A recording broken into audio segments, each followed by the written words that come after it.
What if I told you that Viktor Frankl, the Holocaust survivor who revolutionized psychology and wrote the book that has helped over 10 million people worldwide, predicted the mental health crisis we are facing today back in 1946?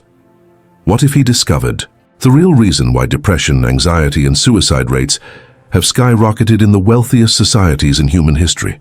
In the next 10 minutes, I'm going to reveal the silent epidemic that Frankl warned us about after surviving 4 Nazi concentration camps and treating thousands of patients for over 40 years. But first, I need you to comment below and tell me this. Have you ever felt successful on paper, but completely empty inside? Because what you are about to learn will challenge everything modern psychology teaches about happiness and mental health. Here are the 3 shocking discoveries that Frankl made about human nature that most therapists still do not understand today. First, that the pursuit of happiness actually makes us miserable. Second, that meaning can be found in the worst possible circumstances. And third, that we are facing an epidemic of meaninglessness that is destroying lives faster than any physical disease. Now, Viktor Frankl was not just any psychologist. This man survived Theresienstadt, Auschwitz, Kaufering, and Turkheim concentration camps. He watched his parents, his brother, and his pregnant wife die in the gas chambers. He was stripped of everything, reduced to a number, and faced death every single day for 3 years. But here is what shocked the psychiatric community. Frankl came out of that hell not broken, but with revolutionary insights about human psychology that would change millions of lives. But wait. Before we dive into his discoveries, let me tell you what happened in his psychiatric practice after the war that made him realize something terrifying about modern society. Frankl returned to Vienna in 1945 and reopened his psychiatric practice. Patients flooded in, but these were not Holocaust survivors. These were wealthy, successful people living in peaceful times. They had everything their grandparents could have dreamed of: food, shelter, safety, opportunity. Yet they were suicidal. They were depressed. They felt their lives were meaningless. Frankl called this the existential vacuum. He discovered that when people have their basic needs met, when survival is no longer a concern, they face a crisis that no one talks about. They lose their sense of purpose. And here is where it gets interesting. Frankl realized that in the concentration camps, despite the unimaginable suffering, the prisoners who found meaning in their experience were the ones most likely to survive. He documented case after case in his 39 published books.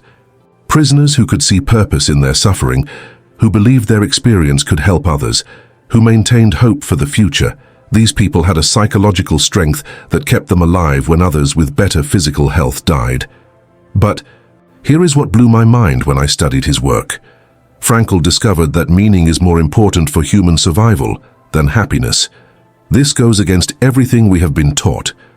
We chase pleasure, avoid pain, seek comfort, and wonder why we feel empty. Hold on, because what I'm about to show you will change how you see your own struggles forever. In his Harvard lectures, Frankl presented a case study that shocked the academic world. A successful businessman came to his office, wealthy beyond imagination, perfect family, respected in his community. This man was planning to end his life because he felt nothing he did mattered. Traditional therapy had failed him. Medication had failed him. But Frankl used a technique from Logotherapy that transformed this man's entire existence in a single session. Frankl asked him one simple question. If you disappeared tomorrow, what would be lost to the world that only you could provide? Not your money, not your achievements, but your unique contribution to human existence. The man broke down crying. He realized he had been so focused on success that he had forgotten his purpose. Within months, he had redirected his business towards solving problems he cared about, strengthened his relationships, and found the meaning that had been missing from his life. This is the technique I will reveal in Minute 7 that has transformed millions of lives. But first you need to understand the 3 types of meaning that Frankl discovered in the camps. Wait until you hear what happened next, because this changes everything we think we know about depression and anxiety. Frankl observed, that prisoners fell into three categories: those who found meaning in their work, those who found meaning in their relationships, and those who found meaning in their suffering itself. The ones who survived were not necessarily the strongest or the healthiest. They were the ones who could answer the question, "Why am I here?" But here is where modern psychology gets it completely wrong. We try to eliminate suffering. Frankl discovered that suffering without meaning is despair, but suffering with meaning is transformative. He saw prisoners who used their experience to help others who became stronger, wiser, more compassionate human beings because of what they endured. Now listen carefully, because this applies to your life right now. Every challenge you face, every setback, every moment of pain contains the seeds of meaning if you know how to find it. Frankl developed specific techniques, tested in the most extreme conditions imaginable, that can help you discover purpose in any situation. The first technique is called de-reflection. When you are obsessed with your own happiness, your own problems, your own success, you become trapped in what Frankl called hyper-intention. The more you chase happiness directly, the more it slips away. Instead, focus on what you can give to others, what problems you can solve, what legacy you can leave. But before we continue, let me ask you something. Have you ever noticed that your happiest moments come when you are completely absorbed in helping someone else or working on something bigger than yourself? Comment below if this resonates with you, because what Frankl discovered next will blow your mind. The second technique is paradoxical intention. When anxiety or depression tells you to avoid something, Frankl taught patients to lean into it with humor and detachment. He had a patient who was terrified of sweating in public. Instead of avoiding social situations, Frankl told him to try to sweat as much as possible. The anxiety disappeared because the patient stopped fighting it. This approach works because fear feeds on resistance. When you stop running from your problems and start seeing them as puzzles to solve, they lose their power over you. Here is where it gets really interesting, though. Frankl discovered that the silent epidemic affecting millions today is not depression or anxiety. Those are just symptoms. The real disease is meaninglessness. Look around. We have the highest rates of depression, suicide, and addiction in human history. Yet we live in the most prosperous time ever. We have more opportunities, more freedom, more resources than any generation before us. So why are people more miserable than ever? Frankl predicted this back in 1946. He warned that as societies became more affluent, as survival became easier, people would face an existential crisis. Without clear meaning, without struggles that force us to grow, we become lost. The third technique Frankl developed is called will to meaning. Unlike Freud's will to pleasure or Adler's will to power, Frankl discovered that humans are primarily motivated by the search for significance. We need to feel that our existence matters, that we are part of something larger than ourselves. But wait, because what I'm about to reveal in the next part has helped thousands of people transform their lives completely. Frankl worked with patients who had tried everything: therapy, medication, lifestyle changes. Nothing worked until they discovered their unique meaning. He developed 3 questions that can change your life forever. First, what suffering have you experienced that could help others going through the same thing? Your pain has prepared you to serve in ways that no one else can. Frankl himself used his concentration camp experience to help millions find meaning in their struggles. Second, what would you regret not doing if you knew you had 1 year to live? Not the things you think you should want, but what your soul truly craves. This question cuts through all the noise and connects you to your authentic purpose. Third, what problems in the world make you angry or sad? Your emotional reactions reveal what you are meant to address. Frankl was passionate about preventing suicide and meaninglessness because he had seen too much senseless death. This changes everything for thousands of people because it shifts the focus from what you can get to what you can give. From what life owes you to what you owe life.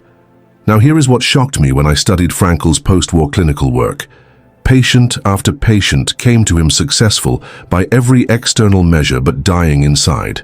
The businessman, the housewife, the celebrity, the student, all suffering from the same thing. They had achievements but no meaning. They had pleasure but no purpose.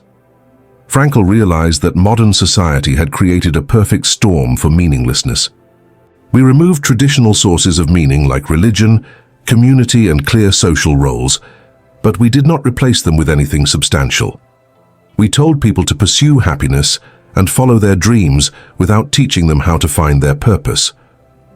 The result is what Frankl called Sunday neurosis, that empty feeling that hits when you are not distracted by work or entertainment, the voice that asks, "Is this all there is?" The sense that you are wasting your one precious life on things that do not matter. But here is the beautiful truth that Frankl discovered. Meaning cannot be given to you by someone else. It must be found by you, in your unique circumstances, with your specific gifts and challenges. No one else can live your life or fulfill your purpose. Let me break this down step by step, because this methodology has transformed countless lives. Step 1 is acceptance. Stop fighting reality. Frankl learned in the camps that you cannot always control what happens to you, but you can always choose how you respond. This is the last of human freedoms, the ability to choose your attitude in any given circumstances. Step 2 is responsibility. Take ownership of your response to life. Frankl said that everything can be taken from you except your power to choose. You are responsible for finding meaning in whatever situation you face, no matter how difficult. Step 3 is action. Meaning is not found through thinking or feeling, but through doing. Frankl emphasized that logotherapy is not about talking endlessly about problems, but about taking concrete steps toward meaningful goals. Before we get to the most important part, let me tell you about a case that demonstrates the power of these principles in action. A young woman came to Frankl after multiple suicide attempts. She felt her life was pointless, that she had nothing to offer the world. Traditional therapy focused on her childhood trauma, her chemical imbalances, her negative thought patterns. Nothing helped. Frankl took a different approach. Instead of analyzing her problems, he helped her discover her mission. Through their sessions, she realized that her struggle with mental health had given her deep empathy for others in pain. She began volunteering at crisis hotlines, sharing her story, helping people who felt as hopeless as she once did. Her depression did not disappear overnight, but her despair did. She found a reason to live that was bigger than her pain. She discovered that her suffering had prepared her to save lives. This is the power of meaning. It does not eliminate challenges, but it transforms them into stepping stones. This knowledge is usually only available to people who work directly with logotherapists or study Frankl's advanced techniques. But I want to share it with you because it can change everything. But here is what most people do not know about Frankl's time in the camps that completely changes how we understand resilience and human potential. There was a moment in Auschwitz when Frankl was forced to give up his life's work. He had smuggled a manuscript into the camp, the early version of what would become logotherapy. The guards discovered it and threw it into the fire. Everything he had worked for, all his research, his theories, his hope for contributing to psychology, gone in seconds. Most people would have been crushed, but Frankl did something extraordinary that reveals the deepest secret of meaning-based living. Instead of despair, he felt liberation. He realized that his true purpose was not tied to any external achievement. His meaning came from who he was, becoming through the experience, not what he was producing despite it. This is the paradox that changes everything. When you stop clinging to how your meaning should look and start embracing how it wants to emerge, you become unstoppable. Frankl spent the rest of his time in the camps mentally reconstructing his work, but also discovering insights that never would have come from his comfortable office in Vienna. He noticed something fascinating about prisoner behavior that modern neuroscience has now confirmed. The inmates who maintained elaborate mental routines, who created meaning through small daily practices, who found purpose in helping others survive, literally rewired their brains for resilience. They developed what Frankl called tragic optimism, the ability to remain hopeful despite unavoidable suffering. This is not positive thinking or denial. This is a sophisticated psychological skill that can be learned and developed. Frankl taught this to thousands of patients after the war, and the results were astounding. People who had been stuck in therapy for years break through, in months when they learned to find meaning in their struggle, instead of trying to eliminate it.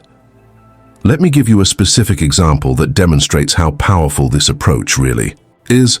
Frankl worked with a man whose son had died in a car accident. Traditional grief counseling had failed. The man was consumed with guilt, rage, and despair. He could not function, could not work, could not connect with his surviving family members. Frankl asked him one question that changed everything. What would your son want his death to mean?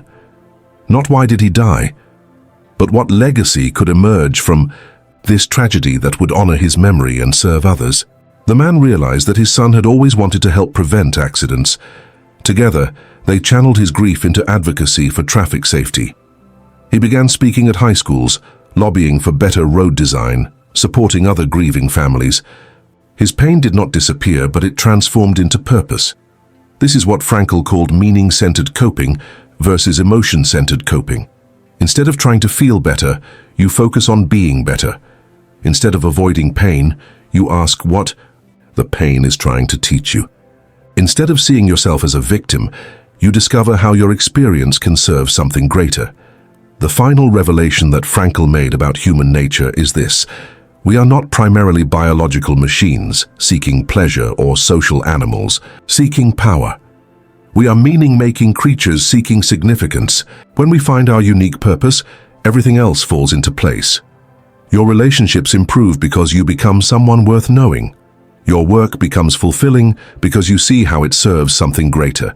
Your challenges become opportunities because they develop the strength and wisdom you need to fulfill your mission. But here is something that will shock you about how Frankl's discoveries apply to the modern world. He predicted that technology and prosperity would make the meaninglessness epidemic worse, not better. He saw it coming decades before social media, before the internet, before the current mental health crisis among young people. Frankl understood that when life becomes too easy, when we have too many choices, when we are constantly distracted by entertainment and stimulation, we lose touch with our deeper purpose. He called this the existential vacuum, and he warned that it would become the dominant psychological problem of wealthy societies. Look at the statistics today. Countries with the highest standards of living have the highest rates of depression and suicide. The generation with the most opportunities in human history reports the highest levels of anxiety and meaninglessness. This is exactly what Frankl predicted would happen when people have everything they think they want, but nothing they truly need. He developed a specific technique for modern meaninglessness that he called the will to meaning. Unlike traditional therapy that focuses on what is wrong with you, Logotherapy focuses on what is right with your life purpose. It assumes that you already have everything you need to create significance. You just need to discover and activate it. Here is how this works in practice. Frankl would ask patients to imagine they were 80 years old, looking back on their life. What would they regret not doing? What opportunities would they wish they had taken? What impact would they wish they had made? Then he would help them start living that way immediately, regardless of their current circumstances. This technique bypasses all the excuses and fear that keep people stuck. It connects them directly to their authentic values and priorities. It shows them that meaning is not something you earn through success or find through searching. It is something you choose through commitment to what matters most to you. One of his most powerful cases involved a woman who felt her life was meaningless because she never had children. She was consumed with regret and bitterness, comparing herself to other women who had families. Traditional therapy focused on helping her accept her situation and find other sources of fulfillment. Frankl took a radically different approach.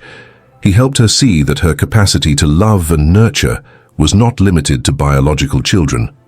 She began working with foster children, mentoring young women, creating the family connection she craved through service rather than circumstances. She discovered that meaning comes not from what happens to you, but from how you choose to respond to what happens to you. This is the secret that changes everything about how you approach your own life challenges. Every limitation contains within it a unique opportunity for meaning. Every setback reveals something important about your values and priorities. Every struggle develops capacities you would never discover in comfort. If you are serious about transformation, if you want to escape the silent epidemic of meaninglessness that is destroying so many lives, you need to understand this. Meaning is not a luxury for people who have solved all their other problems. Meaning is the foundation that makes everything else possible. Frankl proved this in the most extreme conditions imaginable. Prisoners who found meaning in their suffering were more likely to survive than those who were physically stronger but spiritually broken. If meaning can sustain life in a concentration camp, imagine what it can do for your everyday challenges. The 3 types of meaning Frankl identified are still the most powerful ways to create a life worth living. Creative meaning comes from what you give to the world through your work, your art, your unique contributions. Experiential meaning comes from what you receive from the world through relationships, beauty, love, and truth. Attitudinal meaning comes from the stance you take toward unavoidable suffering, how you choose to face the inevitable challenges of human existence. Every person has access to all 3 types of meaning, but most people only pursue the first 2. They focus on achievement and pleasure, while avoiding the growth that comes from facing difficulties with courage and grace. This is why Frankl's approach is so revolutionary. He does not promise to make your life easier. He promises to make it meaningful. And a meaningful life, even a difficult one, is infinitely better than an empty life, even a comfortable one. So here is my challenge to you. Stop waiting for happiness to find you. Stop believing that success will fulfill you. Stop running from the struggles that are trying to teach you something important. Instead, ask yourself Frankl's 3 questions. Find your unique meaning. Take responsibility for your response to life. And discover the purpose that has been waiting for you all along. The silent epidemic of meaninglessness can only be cured by individuals who refuse to accept emptiness as inevitable. People who understand that meaning is not something you find, but something you create through your choices, your actions, and your commitment to something greater than yourself. Viktor Frankl survived the worst that humanity can inflict and emerged with insights that can transform any life. His legacy is not just his survival, but his discovery that no matter what you face, no matter how hopeless things seem, you always have the power to find meaning and create significance. The question is not whether life has meaning. The question is whether you will take responsibility for creating meaning in your life. Because in the end, a meaningful life is not just the best life you can live. It might be the only life worth living at all. But wait, there is one more thing that Frankl discovered that most people never hear about, and it might be the most important insight of all. He found that meaning is not something you achieve once and then maintain. It is something you must choose and recreate every single day. In his later years, Frankl noticed that even people who had found their life purpose could lose it again if they stopped actively choosing it. Success, comfort, routine, all of these things can lull us back into meaninglessness if we are not vigilant about maintaining our sense of significance. He developed what he called meaning maintenance practices. Daily questions you ask yourself to stay connected to your purpose, weekly reviews of how your actions align with your values, monthly assessments of whether you are growing toward your potential or drifting toward emptiness. The most powerful practice he taught was this. Every morning, ask yourself what this day is asking of you. Not what you want from the day, but what the day wants from you. What opportunities will you encounter to express your values, develop your character, serve something greater than yourself? This simple shift in perspective transforms ordinary moments into meaningful experiences. Your job becomes a place to practice excellence and service. Your relationships become opportunities to love and be loved. Your challenges become chances to prove what you are made of and discover what you are capable of becoming. Frankl lived this way until he died at age 92. Even in his final years, he was writing, teaching, helping people find meaning in their struggles. He proved that a life built on purpose rather than pleasure can sustain energy, enthusiasm, and impact long after other motivations fade away. So here is your call to action, your invitation to join the millions of people who have escaped the silent epidemic of meaninglessness through Frankl's revolutionary insights. Stop waiting for life to give you a reason to live. Start giving life reasons to keep you alive. Stop asking what you can get from your circumstances. Start asking what you can give to your circumstances. The meaning you are searching for is not hiding somewhere out there waiting to be discovered. It is right here, right now, in your current situation, with your specific challenges and opportunities, calling you to step up and become who you are meant to be. Viktor Frankl survived the worst humanity can inflict and emerged with proof that no external force can destroy your capacity to create significance. The question is whether you will use this knowledge to transform your own life and the lives of everyone you touch. Because the world needs what you have to offer. The world needs your unique perspective, your specific gifts, your particular way of loving and serving and contributing. The silent epidemic of meaninglessness can only be stopped by individuals who refuse to accept emptiness as inevitable and choose instead to create the significance this world desperately needs.